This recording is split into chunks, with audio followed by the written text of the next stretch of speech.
جب جنگ کی ابتدا ہوئی تو جنگ کی ابتدا میں انہوں نے جب مبارزت طلب کی، جب چیلنج کیا، تو میدان بدر میں عرب کے ان کفار سورماؤں کو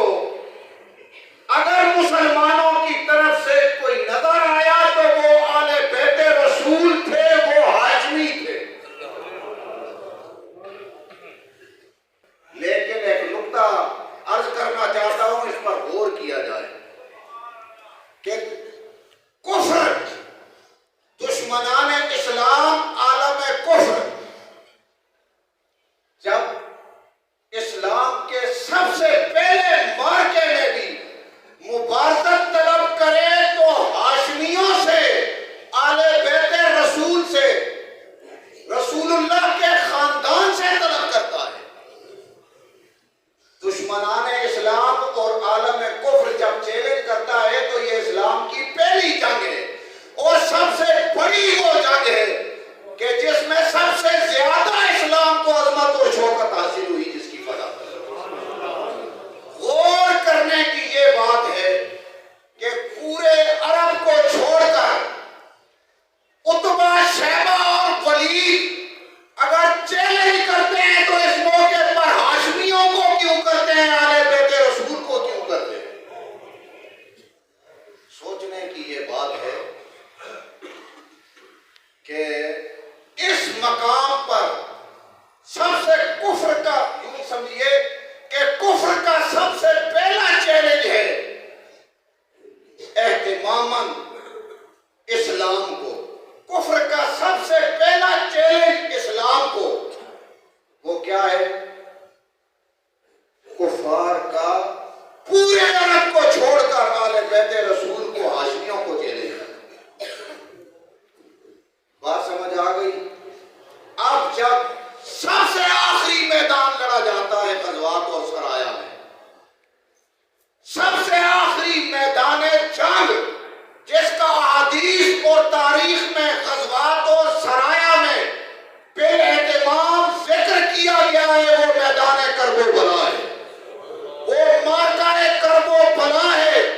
اس میں بھی اگر دشمنان اسلام چیلنج کرتے ہیں، مبارزت کرتے ہیں، بیعت طلب کرتے ہیں، تو آل بیت رسول سے ہی کیوں کرتے ہیں؟ پورے عرب کو چھوڑ کر ہاشمیوں کو ہی کیوں چیلنج کرتے ہیں؟ اس کی وجہ کیا ہے؟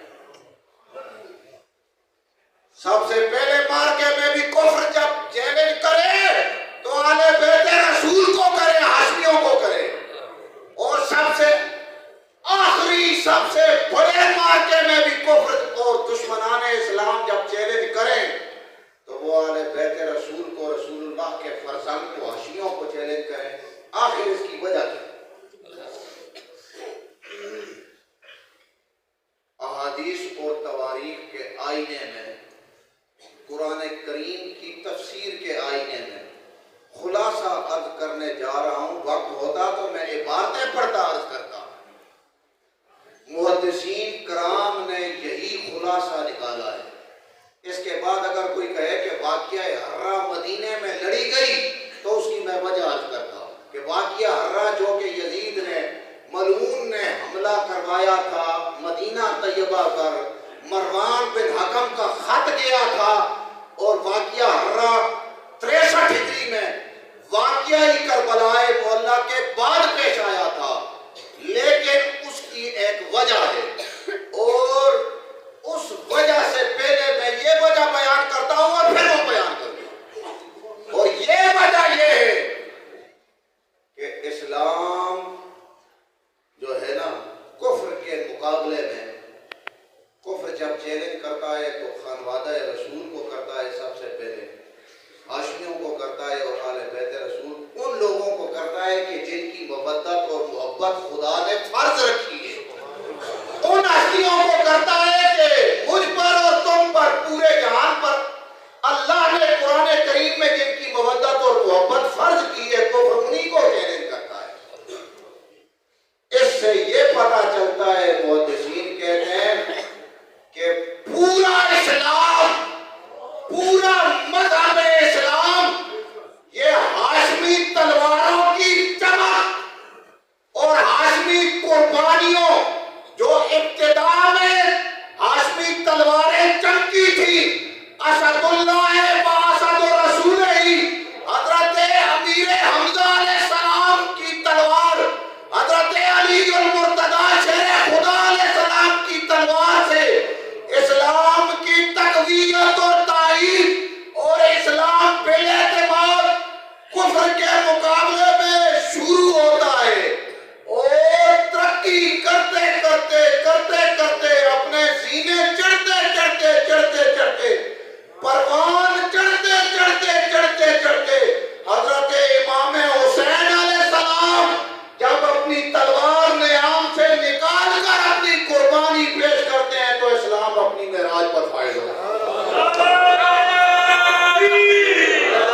رہی وجہ کہ واقعہ ہررا کی کہ کربلائے معلّہ کے بعد 63 ہجری میں واقعہ ہررا پیش آیا، تو اس کی وجہ علامہ ابن کثیر شامی دمشقی یزید ملعون کے ہمسائے ہیں، لاکھوں حدیثوں کے حافظ ہیں، مفسر بھی ہیں، بنو امیہ کے ہمسائے بھی ہیں اور محدث بھی ہیں۔ وہ کہتے ہیں اس کی وجہ یہ تھی کہ ملعونوں کا اظہار نہیں ہوتا تھا کہ لعنتی کون ہے۔ مارکہ کربلا تو پیش آ گیا ہے، ابن رسول امت میں شہید ہو گئے ہیں، اولاد بطول امت میں شہادت پا گئی ہے، تاکہ پتہ چلے کہ یہ لعنت کس کے گلے کا ہار بنی ہے، یہ لعنت کس پر پڑی ہے۔ علامہ ابن کثیر فرماتے ہیں کہ اسلام تو امام حسین علیہ السلام کی قربانی سے اس معراج پر پہنچا کہ مدینہ طیبہ میں یزید کی فوراً بیعت توڑ دی گئی۔ دیکھیں تفسیر ابن کثیر، بیعت توڑ دی گئی، اور جنہوں نے بیعت توڑی فرماتے ہیں امام حسین علیہ السلام اولاد رسول ہاشمیوں کی قربانی کا صدقہ۔ دمشقی لکھتے ہیں مورخ اور محدث، اسلام اعلاء کلمت اللہ کی سر بلندی، اسلام اتنا سر بلند ہوا، اتنا سر بلند ہوا کربلائے معلّہ کے بعد، اتنا سر بلند ہوا کہ جو شخص بھی یزید کی بیعت توڑتا تھا وہ اپنا جوتا اتار کے کہتا تھا میں نے یزید کو پھینک دیا جوتے کی طرح، جاؤ یزید مردار ہو۔ علامہ ابن کثیر دمشقی نے لکھا ہے جن لوگوں نے یزید کی بیعت کی تھی اور وہ بھی زور سے جو بیعتیں کرائی گئی تھی، کربلائے معلّہ کے بعد میں کیوں کہہ رہا ہوں کہ اپنے رسول کی قربانی سے مورخین اور محدثین کی تحقیق کے مطابق اسلام اپنی معراج پا چکا، میں نہیں کہہ رہا، محدثین اور مورخین کہتے ہیں کہ امام علی مقام علیہ السلام کی قربانی کے بعد یزید کی بیعت مدینہ میں توڑی گئی اور جوتے اتار کر لوگوں نے پھینکے، اور مجلس میں جوتوں کے ڈھیر لگے ہوئے تھے، مجلس تنگ پڑ گئی، لوگوں نے فرمایا یزید آج ہمارا جوتا ہے۔ اس لیے مسند امام احمد، نسائی شریف، علامہ ابن کثیر، امام دار قطنی، ان لوگوں نے لکھا ہے کہ واقعہ ہررا کربلا کے بعد اس لیے پیش آیا کہ لعنتیوں کا پتہ چل جائے کہ کیونکہ انہوں نے مدینے پر حملہ کیا، اور سرکار نے فرمایا تھا جو مدینے والوں کو ڈرائے گا یا دکھائے گا اس پر اللہ کی بھی لعنت، رسول اللہ کی بھی لعنت، خدا کے فرشتوں کی بھی لعنت۔ اور جب انہوں نے واقعہ ہررا میں مدینے پر حملہ کیا تو ثابت ہو گیا کہ یزید ملعون ہی وہ ہے جس پر اللہ کی بھی لعنت برستی ہے، رسول اللہ کی بھی لعنت برستی ہے اور فرشتوں کی بھی لعنت برستی ہے، اور اس کے حواری ہی وہ قوم ہے۔ یہ وجہ تھی واقعہ ہررا کے جنگ کی احادیث کی روشنی میں کہ اگر یہ مدینے پر حملہ نہ کرتے تو یہ پتہ نہ چلتا کہ لعنتی کون ہے۔ جب انہوں نے، یہ میں نہیں کہہ رہا، میں حوالے نوٹ کرا رہا ہوں، موبائل کھلے ہوئے ہیں، امام دار قطنی کہتے ہیں، امام نسائی نے اس حدیث کو نقل کیا ہے، مسند امام احمد میں نقل کی گئی ہے، کہتے ہیں کہ پتہ تو تبھی چلا نا کہ کربلا کے بعد مدینے پر یزید نے حملہ کروایا،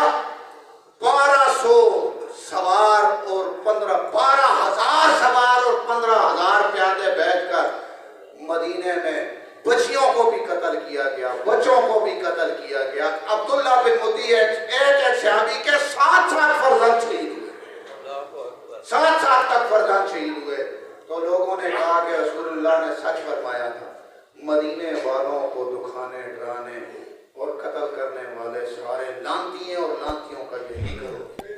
تو اللہ ذوالجلال والاکرام ہمیں سید عالم صلی اللہ علیہ وسلم کی آل بیت کے ساتھ